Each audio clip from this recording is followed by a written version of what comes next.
Welcome back to Restore Thrive. We are talking about overhead athletes, and in particular our athletes who need better shoulder strength and range of motion. Now that really applies to every overhead athlete that I know. What we're going to do today is wrap up our series with something that everybody's familiar with, and that's training the rotator cuff. But we're going to do it in a little bit different way.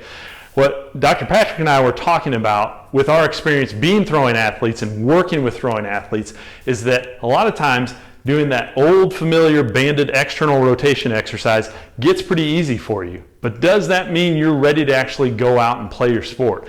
We would argue that a lot of times you're not if you haven't connected the dots, put your hand on the ground, or loaded your shoulder in any other position.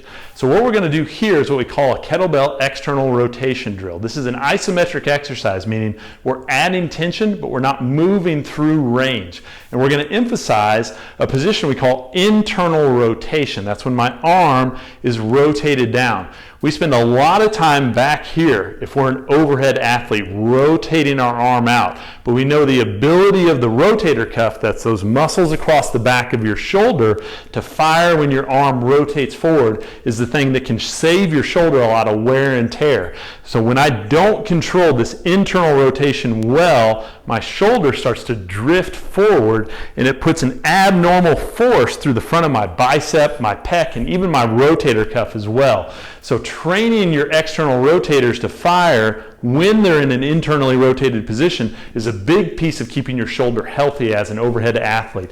This is how we do this exercise. You can see I've got two kettlebells, and we're not really concerned about the weight as much as we are the height here. So I have a very short kettlebell and a more standard height kettlebell. If you're a little tight in your shoulder in terms of how far you can rotate, we would want you to start with the higher kettlebell handle. The way we'll set this up is in a 90-90 position. So I'm going to lay on my back, bring my elbow out to the side. I'm going to bring this kettlebell in line with my forearm, and I'm going to let my hand just rest on the top of the kettlebell. I'm not trying to lift this up, so I don't need to grip with my thumb around the bottom side of the handle. I can let all of my fingers and my thumb rest on top of the handle. My forearm should be relaxed. I want you to feel when you do this exercise that the back of your shoulder and your upper back get tight. The way we do this is simply by thinking about rotating or pulling back with the shoulder. And if we're doing this right, it's going to feel like the front of your shoulder is sinking back. You're getting tight through the back of your shoulder, maybe into your upper back a little bit. We're going to do this isometrically, so we have to hold this for time. I'm still holding as I'm talking to you guys now. 10 seconds is a good goal to aim for, but even 5 seconds is effective. I'm going to let it relax. If you feel like you can't relax after you're engaged, let that arm just kind of lay out, shake it out a little bit, and then put that hand back on the top of the kettlebell handle. And again, pull that shoulder back a little bit. This time I can feel, I kind of pulled with my hand a little bit. So I'll relax and try it again. Now I've got it. I can still move my fingers even though the back of my shoulder is engaged. And I'm just going to hold this position again for about 10 seconds. Now once this gets easy, we'll show you guys the smaller kettlebell, and hopefully you'll be able to appreciate the difference.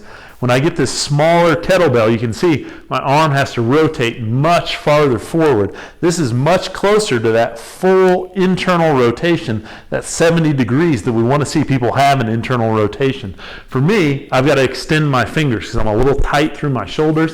I haven't warmed up a lot today. So I'm going to start just with my fingers on the kettlebell. And again, I'm going to try to pull my shoulder back. And I should feel that same thing. No pressure across the front of the shoulder. Tension across the back of the shoulder, relax through my fingers and through my forearm. I should be able to hold this for 10 seconds and then let it go.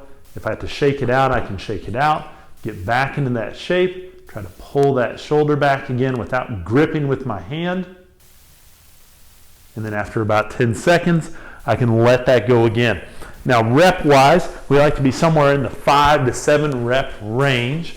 In terms of number of sets, usually a good 3 sets, sometimes even 4 sets of this is appropriate, especially if you're a higher level throwing or overhead athlete. You're going to need repetition and volume to build up some strength through the back of the shoulder in that position. So give this one a try at home, guys. Let us know what you think. You can leave a comment below, or you can find us at restorethrive.com, and we'll talk to you again soon.